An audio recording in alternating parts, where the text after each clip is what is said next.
Salam berjumpa kembali teman-teman sekalian, sahabat-sahabatku yang terkasih.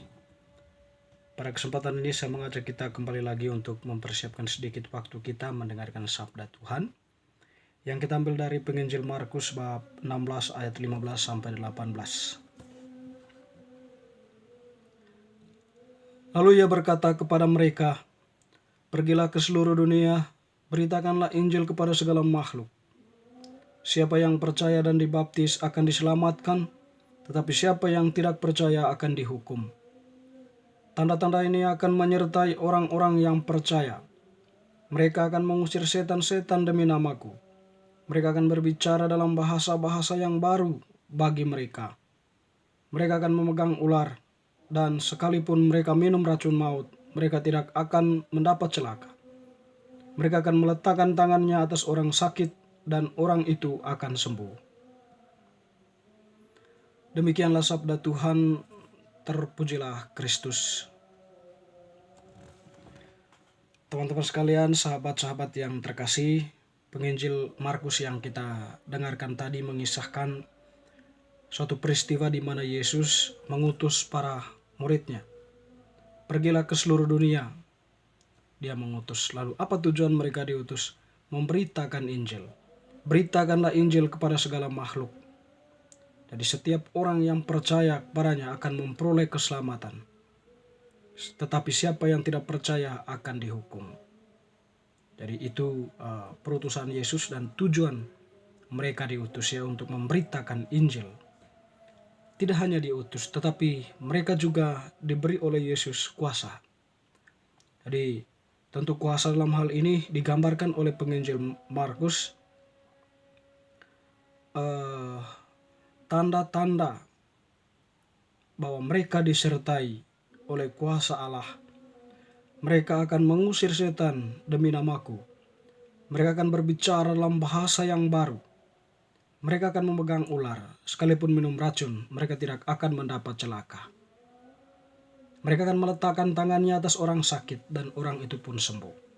Jadi itu sekiranya kuasa yang diberikan oleh Yesus digambarkan oleh penginjil Markus. Teman-teman saudara-saudari yang terkasih, dalam kalender liturgi gereja Katolik ya, bacaan ini bertepatan dengan pesta ya bertobatnya Santo Paulus. Kita tahu bahwa Santo Paulus itu adalah seorang yang pandai. Dia belajar Taurat sedemikian rupa ya, sehingga dia dibilang menguasai Taurat itu sendiri. Lalu menguasai banyak bahasa dan sebagainya ya. Dia belajar pada gurunya bernama Gamaliel.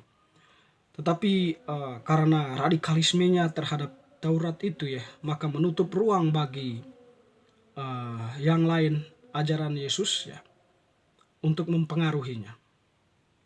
Dan bahkan bahwa karena saking dia menguasai kitab Taurat itu, dia menganggap semua yang ada di luarnya itu ya sesuatu yang tidak menjamin apa yang dikatakan oleh hukum Taurat.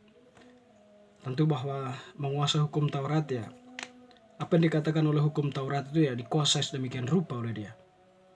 Sehingga pada akhirnya dia itu menjadi pembenci ya orang-orang Kristen awal ya. Karena kebenciannya dia bergabung bersama orang-orang lain, mengejar ya, menganiaya, memenjarakan dan bahkan mungkin membunuh saudara-saudara kita Kristen pada awal ya. Para rasul pun ya tidak terlepas ya dari hal itu. Mereka pun dikejar juga ya. Jadi di mana-mana mereka berlari dikejar oleh Saulus ya, waktu itu namanya masih Saulus.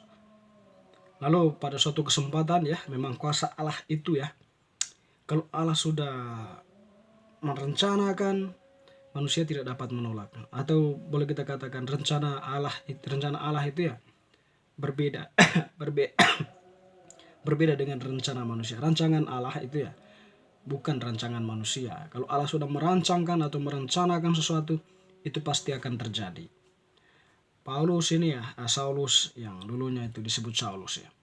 Jadi ketika dia pergi ke Damsyik, di situ pun dia mengalami suatu pengalaman ya, di mana sebuah cahaya. Ada itu tujuan ke Damsyik tadi itu ya, mengejar pengikut Kristus.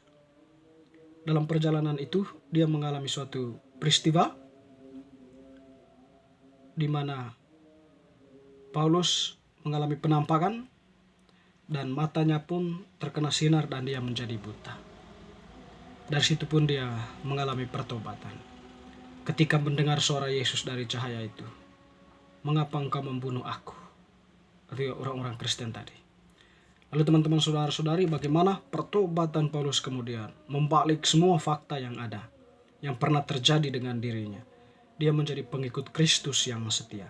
Dia diutus oleh Yesus sendiri untuk pergi memberitakan Injil. Dan dia boleh dibilang adalah seorang yang pewarta Injil yang ulung. Dia mendirikan gereja-gereja di mana-mana ya. Seperti kita tahu, Roma, Korintus, Galatia, Efesus, ya, dari surat-surat yang dia tulis ya untuk mereka. Teman-teman saudara-saudari, kita sebagai orang yang dibaptis juga diutus demikian rupa, memberitakan Injil. Dan tentu pemberitaan Injil kita ya dalam konteks kecil kita dulu, keluarga, masyarakat, dan tempat kita bekerja. Semoga bacaan hari ini semakin meneguhkan iman kita. Amin.